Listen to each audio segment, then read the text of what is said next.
O mapeamento foi realizado agora em maio.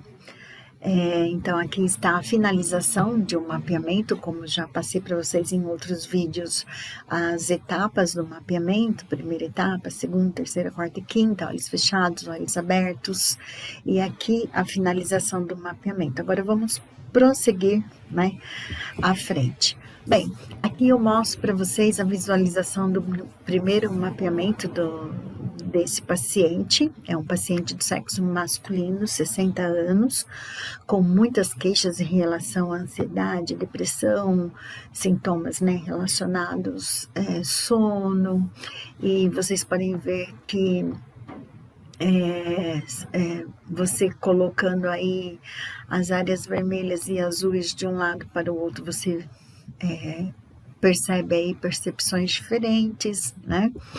Aqui eu trago para vocês o protocolo que nós trabalhamos com esse paciente desde o primeiro mapeamento e após os protocolos do neurofeedback do primeiro até o 15º protocolo. Então, nós trabalhamos aí a área temporal, a área frontal, parietal. Eu trago aqui para vocês uma referência do córtex cerebral, a área do lobo frontal, onde nós trabalhamos muito com esse paciente, a área do lobo parietal, occipital e temporal. E trago para vocês o conceito do neurofeedback, que é um biofeedback dado pelo próprio paciente, o biofeedback das ondas cerebrais desse paciente, da amplitude dessas ondas cerebrais e da velocidade, da frequência dessas ondas cerebrais. É uma técnica totalmente não invasiva, né?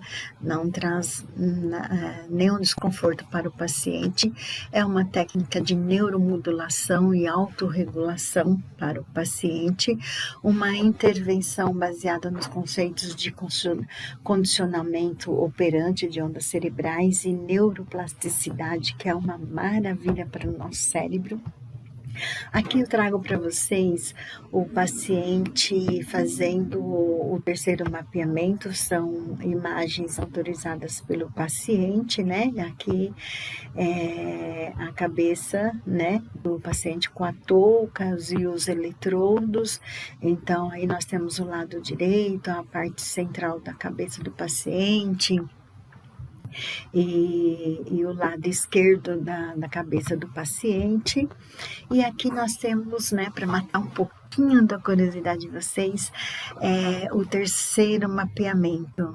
Foi a pedido do paciente, não há necessidade de ficar de 10 em 10, ficar fazendo mapeamento, porque a necessidade é só fazer o primeiro mapeamento para a gente estudar, e a gente seguir um caminho, um protocolo, né? E depois, no último protocolo, treinamento do neurofeedback, na 40ª protocolo, a gente faz outro mapeamento para a gente ver aí o grau de evolução desse paciente. Mas como o paciente teve uma melhora muito expressiva, ele chegou e falou: olha, Sônia, eu melhorei muito o meu sono, estou muito bem organizado no meu trabalho, então eu quero fazer um mapeamento para a gente ver como é que tá aí meu cérebro.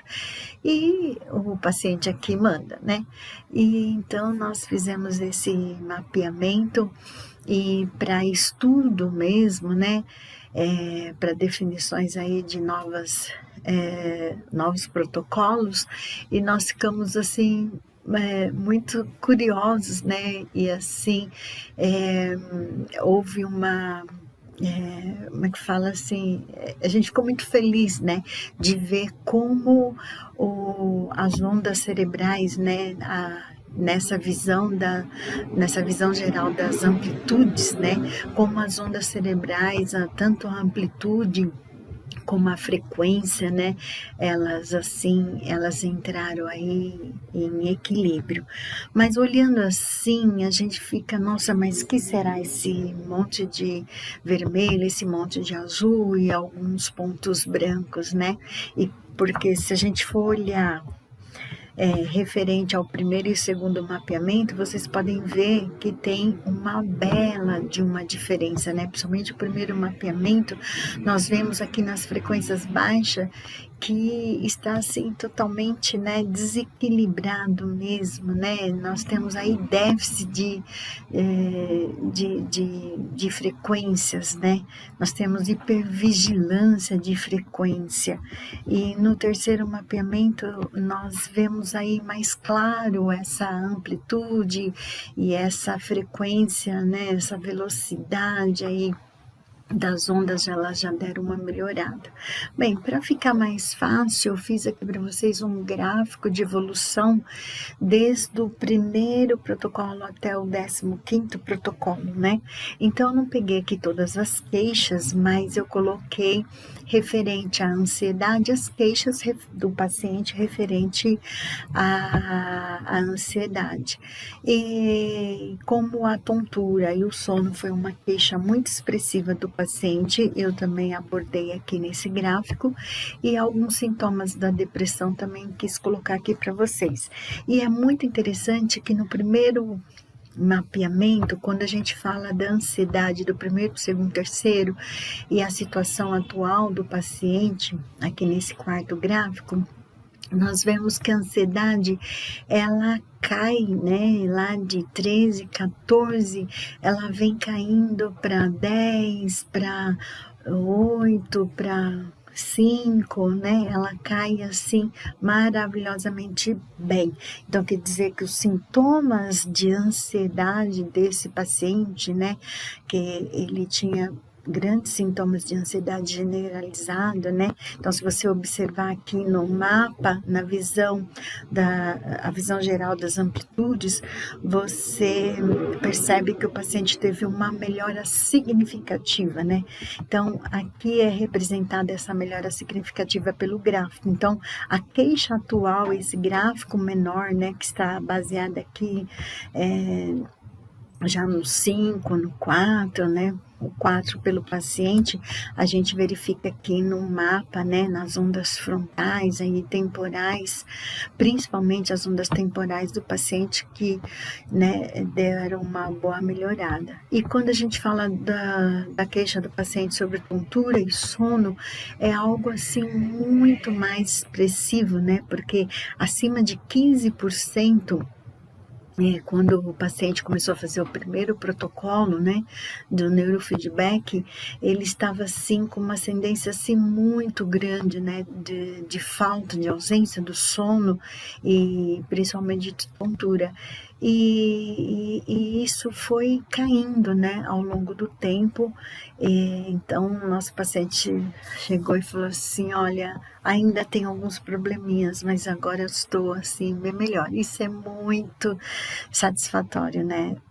E quando nós vamos falar dos sintomas da depressão, também nós vemos aí do primeiro protocolo até o 15º, nós vemos aí uma queda muito, assim, muito expressiva, né?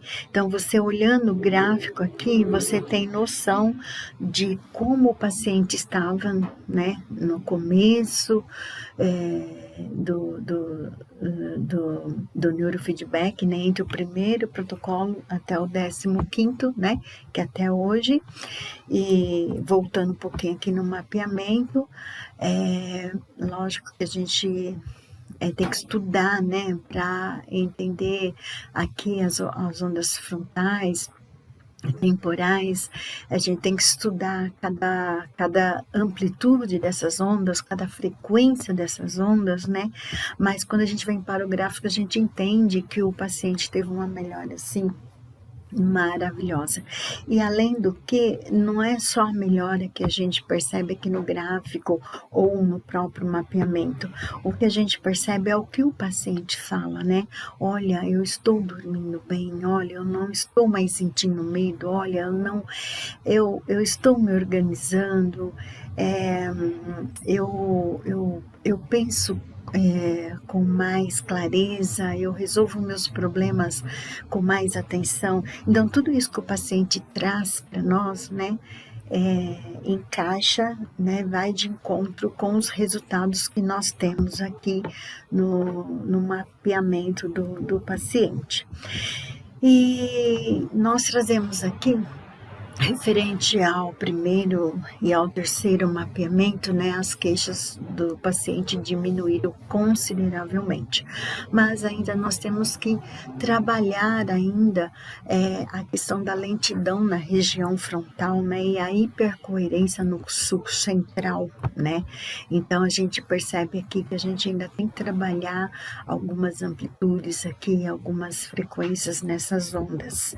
Então nós apontamos aqui que nós vamos trabalhar, né, concluindo esse estudo, nós vamos trabalhar aí algumas dificuldades cognitivas que o paciente trouxe para nós ainda, há algumas dificuldades, né, em relação ao embotamento afetivo, a questão da própria ansiedade, que ainda resta, né, trabalhar um pouquinho do medo, ainda a questão do sono, nós vamos trabalhar também um pouco a hipersensibilidade, a dificuldade da psicomotora fina, a questão das mãos trêmulas, né? A questão da tontura deu uma melhorada, mas a questão da mão trêmula, o SMR ainda está abaixo do esperado, né? Quando nós começamos, eu lembro que era mais ou menos em volta de uns 7, 8, e agora já está em volta dos 9 para o 10, mas o que é esperado acima de 10 é o 14, né? Vamos trabalhar também a questão do déficit em controle inibitório e a relação da distração, que o nosso paciente precisa ficar aí mais atento aí, ele ainda está com algumas dificuldades. Bem, o neurofeedback, trazendo aqui um conceito para vocês, é um tipo de biofeedback, né, com o objetivo biofeedback do paciente, né, dele para com ele mesmo, com o objetivo de ajudar o usuário a obter controle sobre aspectos específicos pré-definidos de sua atividade cerebral. Em protocolos do neurofeedback típicos, a atividade cerebral é retratada e informada em tempo real aos usuários. O feedback em tempo real permite recompensar padrões desejáveis de atividade cerebral como estimulação visual auditiva ou mesmo tátil e, consequentemente, ensinar como controlar a atividade cerebral. Isso é interessante porque o paciente, na hora de estar fazendo um neurofeedback, né, quando ele tem o feedback dele mesmo para o aparelho, né, então nós temos aqui os eletrodos na cabeça, né, e esses eletrodos, esses sinais é passado para o software, então o próprio paciente dá esse feedback para o software, né, e volta para ele mesmo.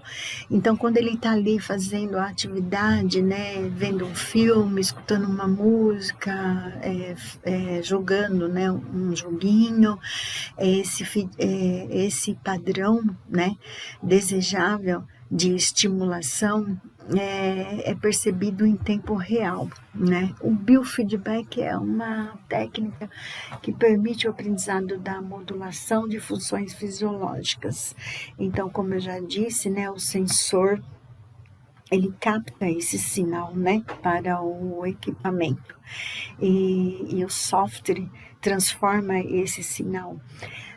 E a pessoa tem acesso, e como aquela função fisiológica está naquele momento,